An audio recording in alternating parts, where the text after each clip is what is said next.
बिस्मिल्लाहिर्रहमानिर्रहीम अस्सलामु अलैकुम। Gilgit media network live session में आपको खुशामदीद कहते हैं। मैं हूं आपका मेज़बान ताहिर राना और आज हमारे साथ हमारे गेस्ट हैं consultant ortho spine surgeon PHQ hospital surgeon Mohammad Kashif साहब। सर हम आपको खुशामदीद कहते हैं। Thank you so much. नाजरीन, आज का लाइव सेशन आपकी सेहत से मुतल्लिक है और ये प्रोग्राम हम इसलिए कर रहे हैं कि बहुत सारे लोगों को गिलगित बल्तिस्तान बशमूल यानी पूरे मुल्क में भी और गिलगित बल्तिस्तान में भी मालूमात ना होने की वजह से बहुत सारे मसाइल का सामना रहता है लोगों को। और ख़ास तौर पे अगर सेहत की बात की जाए तो सेहत इंसान की बुनियादी ज़रूरत है और इसके हवाले से आगाही ज़रूरी है। आज चूंकि हमारे साथ ortho spine surgeon Mohammad Kashif साहब मौजूद है तो बहुत सारे सर हम आपके ही इसी जो आपकी साइट है इस हवाले से बात करेंगे। सर आपसे पहला सवाल मेरा ये होगा कि बहुत सारे लोग जो टेढ़ेपन का शिकार होते हैं, बड़ी उम्र तक जो है वो डिसेबल रहते हैं, तो वो जब पैदाइश के कुछ माह बाद तक वो कौन से ऐसे बच्चे हो सकते हैं जिनको रिकवर किया जा सकता है, उनका इलाज मुमकिन है और उनको किस तरीके से आप नॉर्मल जिंदगी की तरफ ला सकते हैं? बिस्मिल्लाहिर्रहमानिर्रहीम। बुलाने का बहुत शुक्रिया। जहाँ तक आपके सवाल का ताल्लुक है, सबसे इम्पोर्टेंट बात यह है कि जब बच्चा पैदा होता है तो उसकी डायग्नोसिस, तशखीस, वेस्ट में तो एक बड़ा अच्छा निज़ाम है। जैसे ही बच्चा पैदा होता है उसको एक पीडियाट्रिशियन और एक ऑर्थोपेडिक सर्जन उसको स्क्रीन आउट करते हैं। सही। तो उसमें जो भी जो चीज़ें फ़र्ज़ करें, जैसे कोले का टेढ़ापन है, कोले का बाहर जोड़ से बाहर है, उसको स्क्रीन करके देखा जा सकता है और उसका इलाज बहुत आसान होता है। इसी तरह पाँव का टेढ़ापन है। पाँव का टेढ़ापन यूजुअली अमूमन तो देखने से ही पता चल जाता है, लेकिन हमारे जैसे आपने पहले भी कहा कि आगाही न होने की वजह से लोग कभी किसी हकीम के पास, कभी किसी दम कराने वाले के पास इस तरह घूमते फिरते हैं, तो प्रॉपर उसकी तशखीस नहीं हो पाती, किसी ऑर्थोपेडिक सर्जन को प्रॉपरली दिखाते नहीं हैं। इसलिए जो सबसे जो सुटेबल टाइम होता है फॉर ट्रीटमेंट, जैसे टेढ़ेपन की हम बात करें पाँव की, तो पैदाइश के फौरन बाद the most critical treatment time होता है। उसमें क्योंकि बच्चे की हड्डी अभी नरम होती है, उसमें जो आपके लिगामेंट्स हैं या सॉफ्ट टिश्यूज हैं वो नरम होते हैं, तो उसको हम स्पेशल तरीके से प्लास्टर करके, कास्टिंग करके विद ग्रेजुअली, क्योंकि एक दम में हम नहीं कर सकते क्योंकि पाँव के आर्चेस टूटने का खदशा होता है, तो इसलिए हम ग्रेजुअल प्लास्टर करके, और वो प्लास्टर यानी हम पर वीक के लिहाज से करते हैं, वो 5 to 7 वीक्स में पाँव बिल्कुल सीधा हो जाता है। 5 से 7 हफ्ते में बच्चे का पाँव बिल्कुल सीधा हो जाता है बच्चा, और उसके सबसे अच्छे रिजल्ट्स होते हैं। बच्चे बाद में ऐसा होता है जैसे नॉर्मल बच्चा हुआ हो। तो उसके लिए शुरू मेरा मैसेज यही है कि शुरू यानी पहले तशखीस, बिल्कुल पैदाइश के फौरन बाद जो है वो आप कंसल्टेंट से रब्ता कर सकते हैं। अच्छा, नाजरीन को यहाँ बताता चलूँ कि लाइव सेशन में आप अपना कोई सवाल अगर आपका है तो वो भी पूछ सकते हैं सर्जन साहब से और यकीनन आप जवाब देंगे इनका, जो भी हमारे साथ इस वक्त भी लाइव मौजूद हैं। अच्छा, दूसरा डॉक्टर साहब, अभी मैंने गुज़िश्ता रोज़ एक स्टोरी की, अस्तौर से ताल्लुक़ रखने वाली एक छोटी सी बच्ची यानी 6 माह की बच्ची वो किसी जगह से गिर जाती है, उसकी टांग टूटती है, तो वहाँ किसी हकीम से या किसी मफेर से, जैसे नाम है ना मफेर के छरी, तो वो फिर उसने इतने जोर से कस के बांधा है पट्टी को उस टूटी हुई हड्डी को जोड़ने के लिए कि उसका जो ब्लड सर्कुलेशन था वो खत्म हो गया, जिसकी वजह से 4 दिन बाद जब उसको हॉस्पिटल तक पहुंचाया गया, गिलगित सिटी हॉस्पिटल में वो पेशेंट्स अभी भी मौजूद है, जब यहाँ पे लाया गया तो उस बच्ची की कंडीशन बहुत खराब थी। मुश्किल डॉक्टर साहब ने उसकी जो सर्कुलेशन है वो बहाल कर दी, ताहम उस बच्ची का पाँव कट गया। अब ये बताएं डॉक्टर साहब कि अगर कोई फ्रैक्चर हो जाता है, टांग टूट जाती है, तो वो कितने अरसे तक उसका इलाज मुमकिन है, जुड़ सकती है? देखिए, जहां तक आप सिर्फ फ्रैक्चर की या हड्डी जोड़ने की बात करते हैं, तो हड्डी का तो ये है कि आप जैसे अगर फर्ज करें टांग की हड्डी टूटी है, अगर आप उसको ऐसे ही छोड़ दें तो हड्डी जुड़ जाती है। प्रॉब्लम ये नहीं है। प्रॉब्लम ये है कि हमारा जो जिस तरह आपने उसके मपेर की या पहलवान की बात की, तो हमारा मकसद सिर्फ हड्डी को बचाना नहीं है, पूरे लिम्ब को बचाना है, टांग को बचाना है। अब टांग में सिर्फ हड्डी नहीं है, टांग में आपके मसल्स भी हैं, आपके खून की शरियानें भी हैं, नसें भी हैं, उन सबको प्रॉपरली हमने अलाइन करना है ताकि हम बाद में उस तरह जिस तरह बच्चा या बच्ची पहले थी वैसे ही चल सके। सही तो बात। अब जो लोकली ट्रीटेड उसका इशू ये होता है, वो सिर्फ एक्सरे में उसके फ्रैक्चर पे कंसर्न होते हैं और उसको इतनी जोर से बांध देते हैं जी हाँ। ताकि उसकी हड्डी सीधी हो जाए। उसको इस बात का ख्याल नहीं रख पाते कि इसकी खून की शरीयान का क्या होगा। हालांकि हड्डी से ज्यादा इम्पोर्टेंट खून की शरीयान है। खून की शरीयान होगी, नसें होंगी, तो तभी बंदा कल को चल फिर सकेगा। तो इसमें तरीका कार ये होना चाहिए, सबसे पहले तो हम जिस इरा से आप गुजर रहे हैं यहाँ, तो बेसिक हेल्थ, ये बेसिक नीड में आता है, health is a basic need. Hmm. तो सबसे पहले तो वालिदैन को चाहिए कि जिस तरह अपने बच्चे के लिए बेहतर खुराक का बंदोबस्त करते हैं, बेहतर एजुकेशन का बंदोबस्त करते हैं, इसी तरह बेहतर हेल्थ के बारे में भी कंसर्न हो। हमारे सही। यहाँ प्रॉब्लम यह है कि लोग बेहतर एजुकेशन के तो कंसर्न हैं, बेहतर हेल्थ के नहीं। बिल्कुल।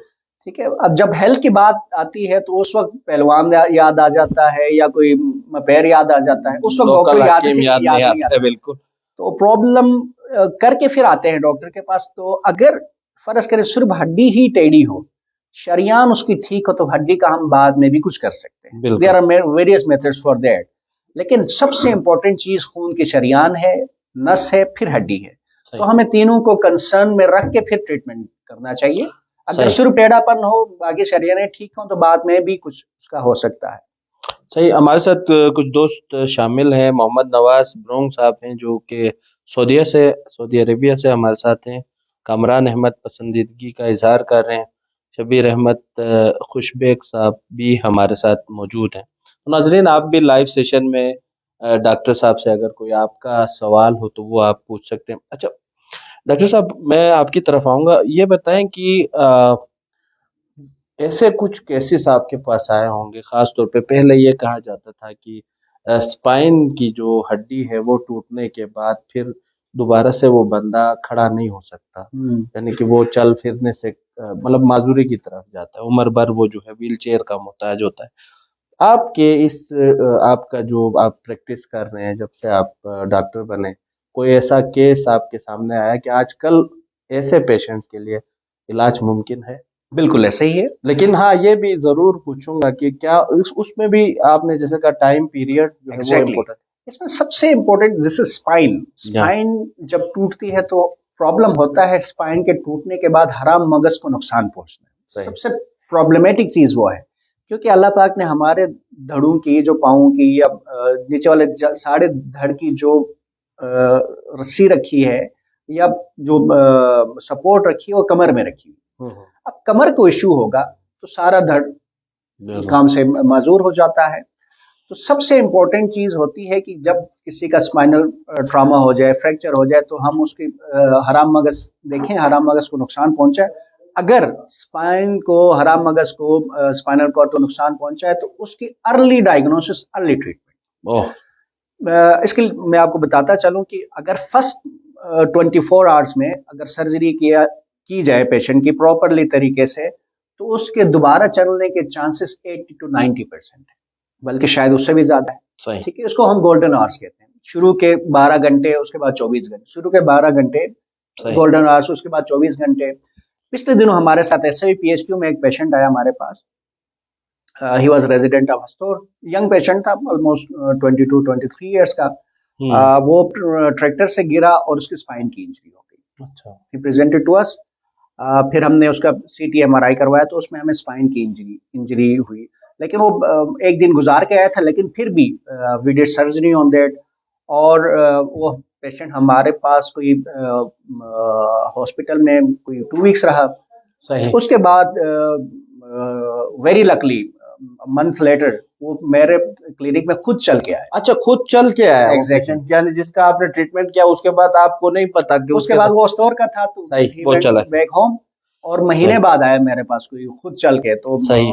उस मेरे लिए तो बहुत ही बाइस है, मुसर्रत है कि एक उम्र भर की माजूरी से अगर कोई पेशेंट बच जाए, ये बहुत बड़ा यानी बिल्कुल। फ्रूटफुल है फॉर द होल सोसाइटी। क्योंकि एक पेशेंट अगर अपाहिज होता है तो उसकी अपनी लाइफ, उसके घर वालों की लाइफ, फैमिली की लाइफ, सोसाइटी, वो पूरी सोसाइटी पे बर्डन हो जाता सही है। ठीक बात है, है। अच्छा, तो उसको अपना भी फिर वो साइको सपोर्ट की भी एग्जैक्टली, ज़रूरत पड़ती है। एग्जैक्टली, अच्छा डॉक्टर साहब, ये भी बताएँ कि बहुत सारे लोग हमारे माशरे में ऐसे भी हैं कि यहाँ पे रिहैबिलिटेशन सेंटर्स ना होने की वजह से सब बहुत मुश्किलात का शिकार एग्जैक्टली। हैं।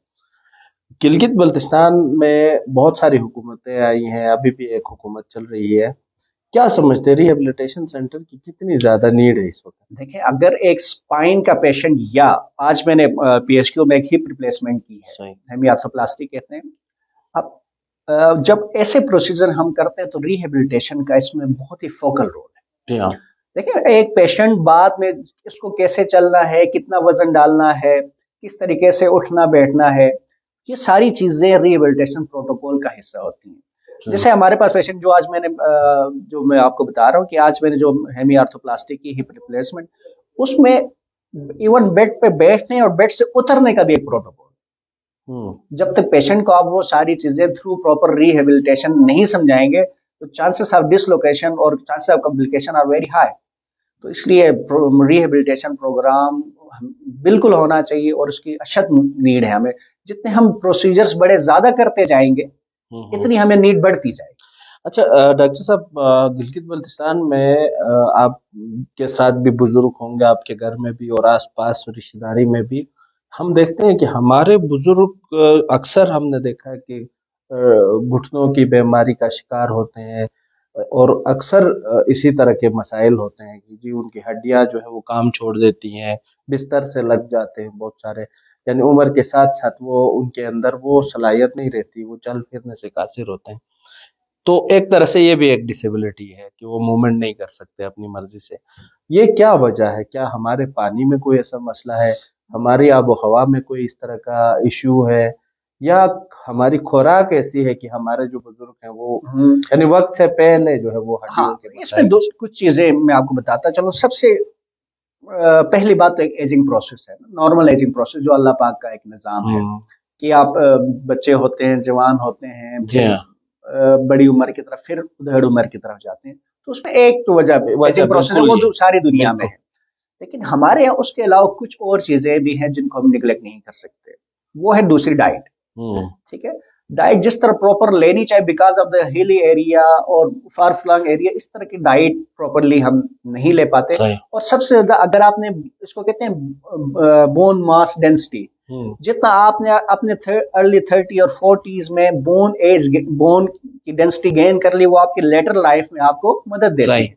उस वक्त अगर हमने अच्छी गेन नहीं की, this is the problem one.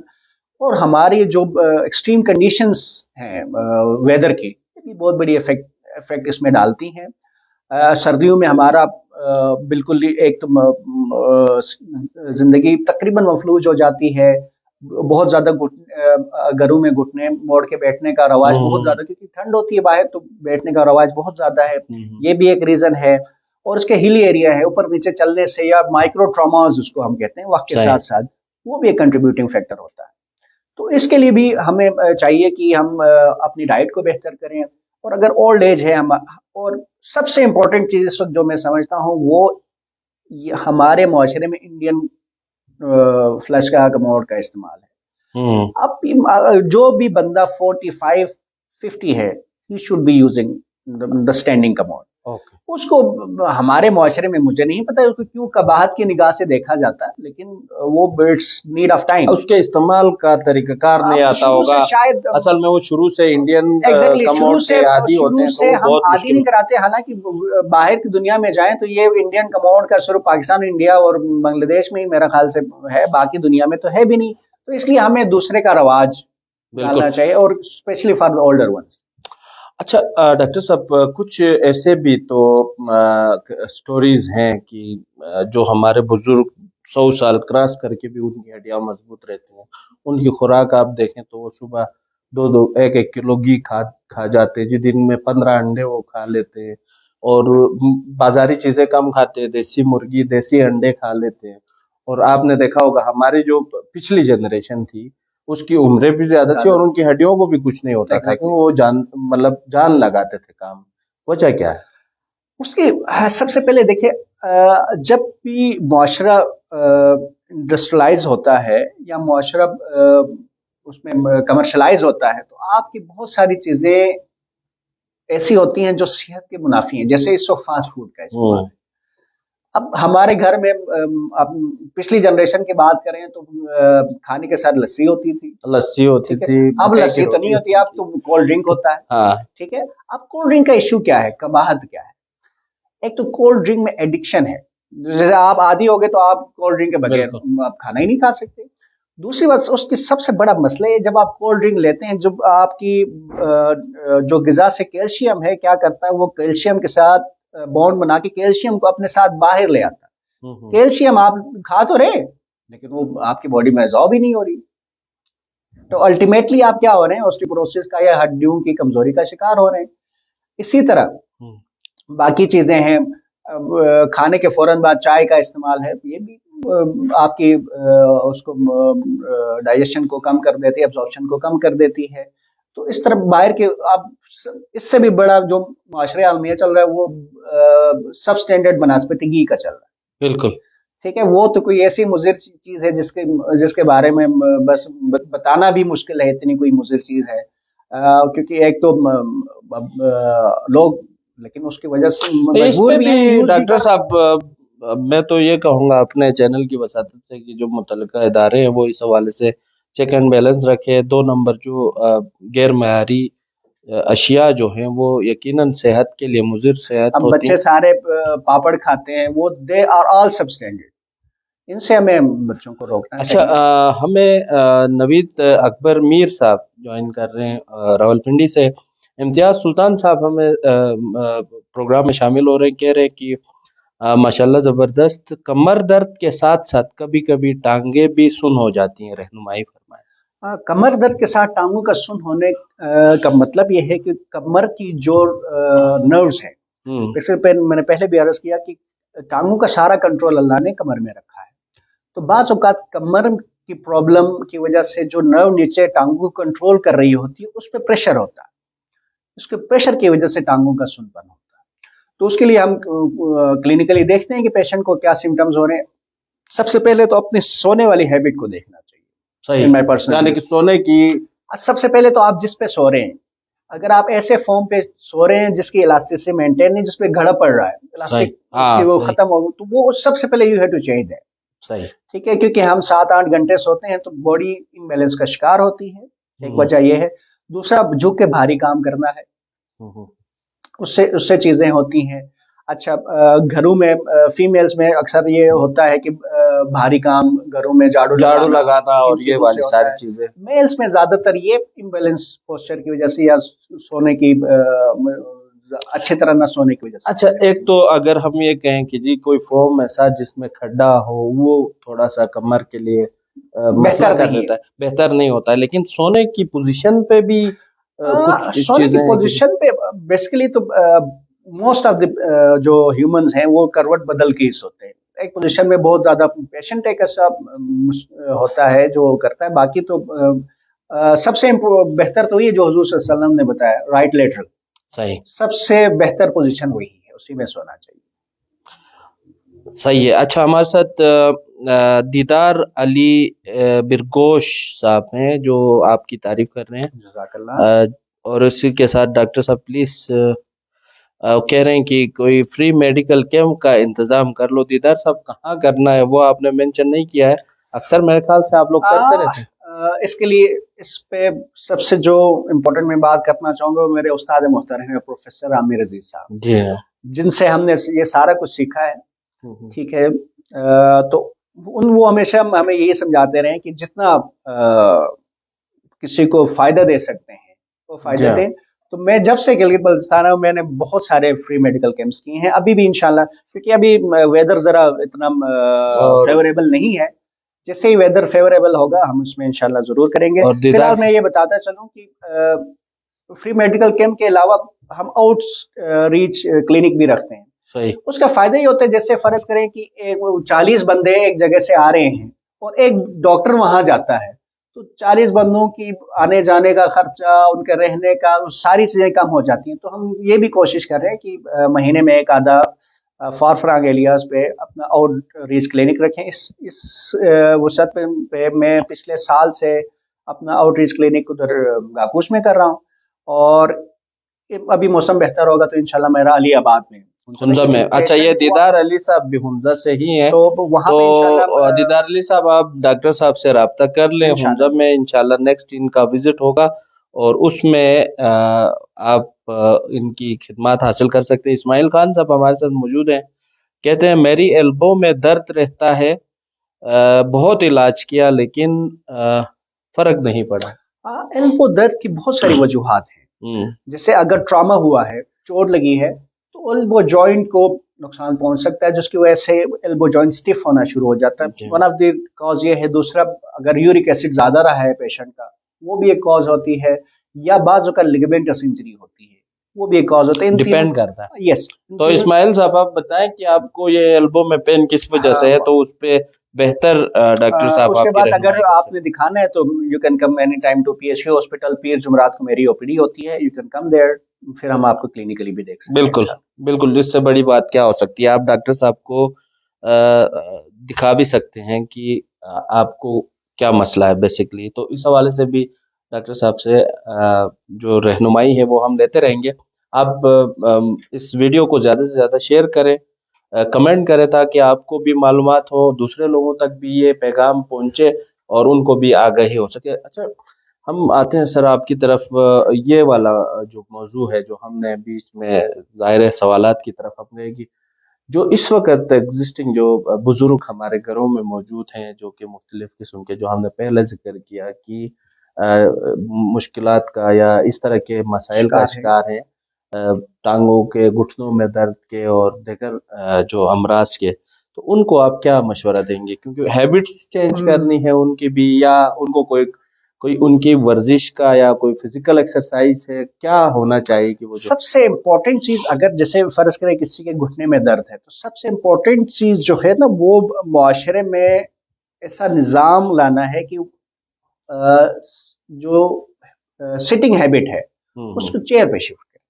सही। हमारा मुआशरा फिलहाल इस तरफ अभी तक रवा दवा नहीं है, चेयर पे तो बिल्कुल नहीं बैठते हैं एग्जैक्टली हमारे यहाँ, क्योंकि अगर मैंने पहले भी बताया कि सर्दियां है, अगर आप 3-4 घंटे घुटना मोड़ के, आपके घुटने में पहले भी दर्द है और आप 3-4 घंटे घुटना मोड़ के बैठे, तो घुटने ने खराबी की तरफ ही जाना है। अच्छा, ठीक है, प्रेशर पड़ता है। एग्जैक्टली होता है जब डीजनरेशन होती है या एजिंग प्रोसेस होता है, तो जो नरम हड्डी अल्लाह ने नी के दरमियान रखी है, वो वक्त के साथ साथ घिस जाती है, खराब हो जाती है, कमजोर हो जाती है। सही। तो उसकी कमजोरी से बचाने के लिए हम ये एडवाइस करते हैं, तो चेयर पे बैठें, ज्यादा नीचे ना बैठें।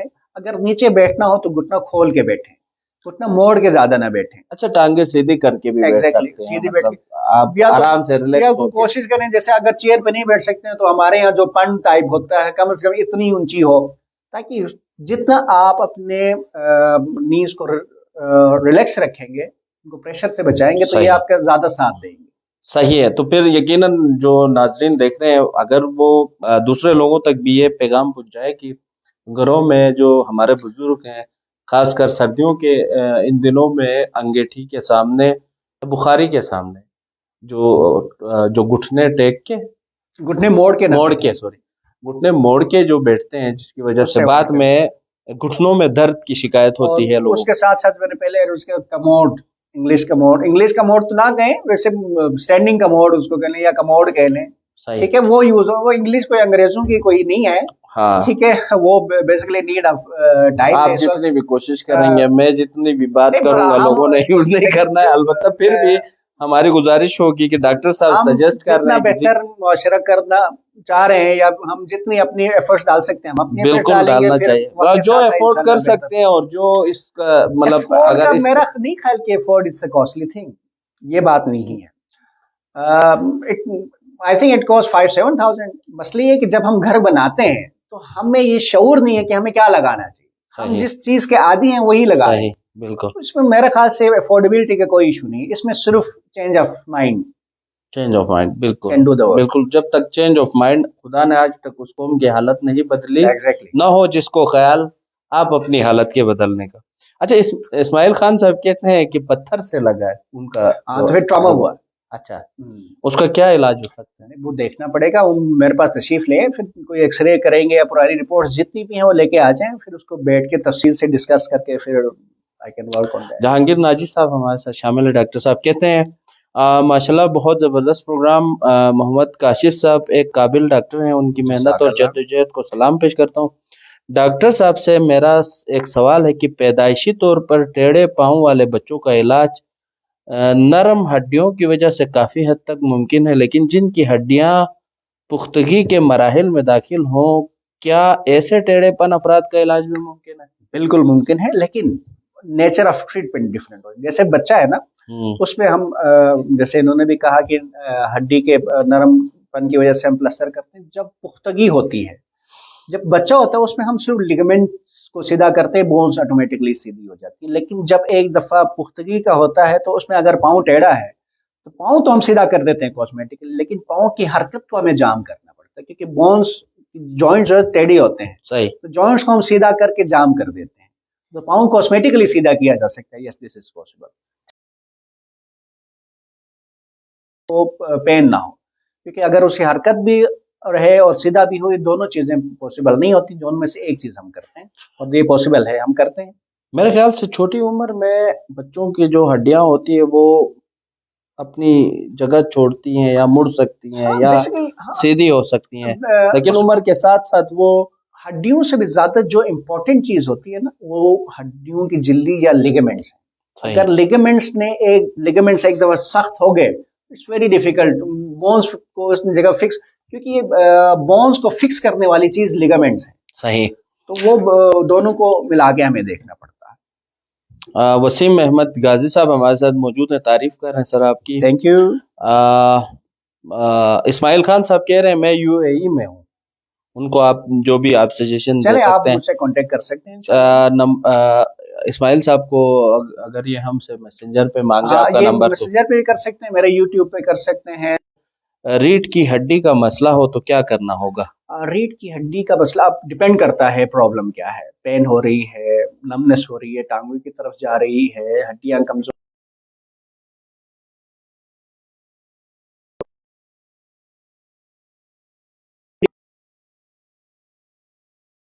वहाँ पीपल पीएचक्यू में चुमरात, बिल्कुल या आप आपने। मेरे क्लिनिक ओएससी हॉस्पिटल कशरोत में शाइन होटल के पास ही क्लिनिक है। अब आप वहाँ दोनों में से जहाँ आपको अच्छा डॉक्टर स्टेबल हो। साहब, हुए रीढ़ की हड्डी तो एक तो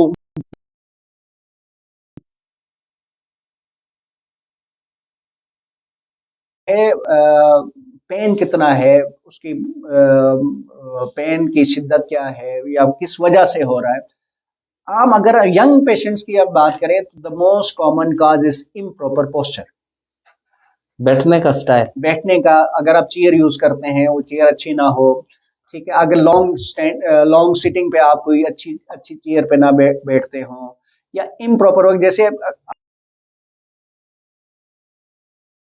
दीज आर जो डिजनरेटिव डिजीज होती है, उसकी वजह से चीजें हो रही हो। बैठने का सही तरीका क्या है, क्या? कमर को सीधा, और आपकी कमर लग जब जाए। आप चेयर के साथ आपकी कमर हैं, ठीक है, जितना आप लीन होते हैं, इतना आपको प्रॉब्लम प्रॉब्लम होता है। सही। हमारे साथ काशिफ हनीफ साहब मौजूद हैं, तारीफ कर रहे हैं आपकी। Thank you. थाम्स अप के। सुल्तान शुएब साहब हमारे साथ हैं, कह रहे हैं माशाल्लाह अच्छा प्रोग्राम, जजाकल्लाह। मेरा डॉक्टर साहब से ये सवाल है कि आजकल नौजवानों में कमर दर्द का मसला बहुत ज्यादा है, उसकी बुनियादी वजह क्या हो उसकी सकती है, बुनियाद मैंने जो अभी बताया, हाँ, हमने जिक्र एग्जैक्ट इम्पोर्टेंट इम्पोर्टेंट। और कुछ नौजवान किया। ऐसे सही। हैं जो खेलते हैं, सॉरी। जैसे फुटबॉलर्स हैं हमारे, बहुत सारे मेरे पास आते हैं। तो वो हमारे एक बड़ी अच्छा। कॉज है। डेली खेलते हो तो एक है, वरना साहब भी छोटे थे, हम भी तो शरारतें बहुत ज्यादा करते हैं, हम बाहर जाके हमारी कोई चोट लगे नहीं कुछ नहीं हुआ है, हड्डी लगती है, बच्चा भी ना अपने वालिदैन के सामने बड़ा तगड़ा हाँ, बर्दाश्त कर रहा होता है, आगे दर्द तो उसको हो रहा और होता है। या फिर दूसरी वजह ये है कि बचपन में थोड़ी सी बेफिक्री होती है जिसकी वजह से उसको महसूस नहीं होता, वो बताता नहीं है। क्या जो बचपन में जो हड्डी में जो जख्म लगते हैं या कोई कहीं लग जाता है, बच्चे की टांग कहीं लग जाती है, तो वो बड़े होते होते उसके असरात होते हैं। उसमें दो तीन चीजें हैं। हड्डी में ना कई जुज होते हैं। जैसे एक हड्डी का वो पार्ट होता है जहां से बोन में बढ़ना होता है, जिसको बहुत कम हो जाती है। बाकी जो चीजें होती हैं वो वक्त की चोट।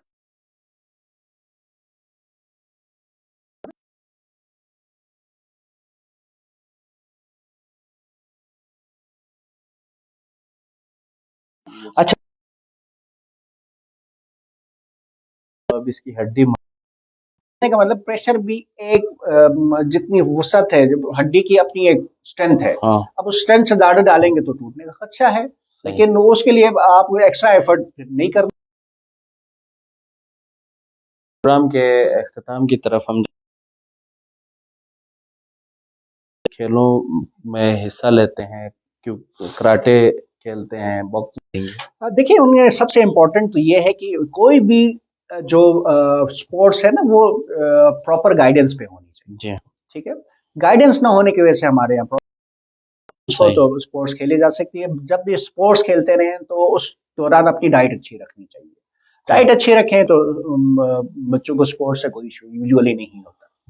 तो बहुत शुक्रिया डॉक्टर साहब, आज के लाइव सेशन में गिलगित मीडिया नेटवर्क को आपके टाइम का। तो नाजरीन, हम इसी तरह जो हेल्थ के शोबे से ताल्लुक़ रखने वाले जो सीनियर कंसल्टेंट्स हैं उनको हम लाते रहेंगे, और इसी तरह आपकी सेहत के हवाले से जो मसाइल हैं उन पर बात होगी, ताकि आपको उस बीमारी के हवाले से, उस मरज़ के हवाले से या उस मसले के हवाले से आगाही हो सके। बहुत सारे वाक़यात ऐसे हमने देखे हैं, हमने खुद रिपोर्ट किए हैं, जिनके पीछे अगर हम जाके देखते हैं तो उन वाक़यात के पीछे नातजुर्बाकारी और फिर आगाही ना होना भी कुछ वजूहात में शामिल होता है।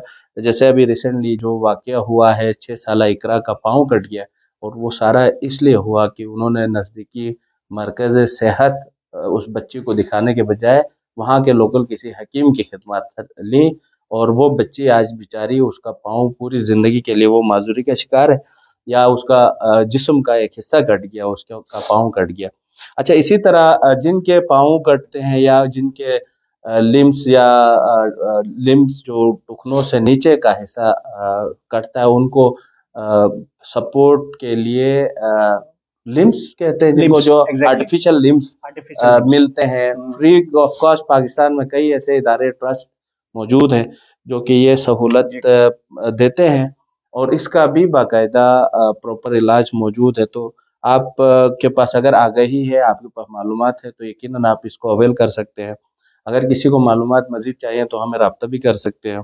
इसी के साथ अपने मेज़बान ताहिर राना को इजाज़त दीजिए, काशिफ़ साहब को भी इजाज़त दीजिए। अपना बहुत सारा ख़्याल रखें, और अल्लाह निगहबान।